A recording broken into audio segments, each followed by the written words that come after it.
Ngayong umaga ay may maglolang dumating na namamalimos sa bahay. Sa sobrang init ng panahon, pinainom ko muna sila ng tubig.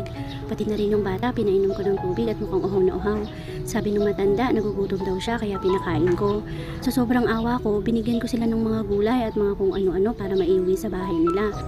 Tinanong ko nga siya kung kumain na ba sila ng apo niya at anong inulam nila kanina. Ang sagot niya, Toyo.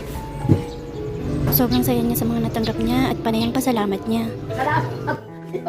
Sabi ko sa kanya, mag-shower na siya para pagtapos na mag-shower, magmimerienda na kami. At habang nagmimerienda kami, inaputan ko siya ng pera. Panay pa nga ang tanggi niya, sabi niya, wag na. Pero sabi ko, sige, kunin mo na. Kaya ayun, napilit naman siya. Kinuha niya na rin. Sa sobrang saya niya, napaiyak pa siya. At pasalamat siya ng pasalamat.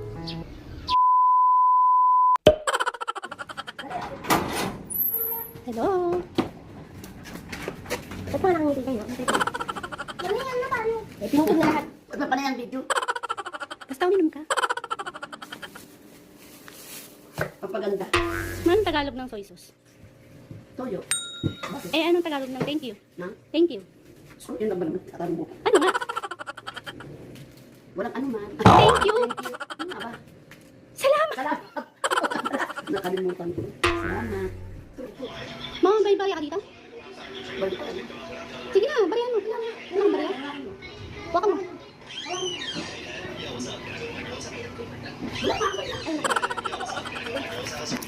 Tingnan mo yung mata mo, may ano. May mukha.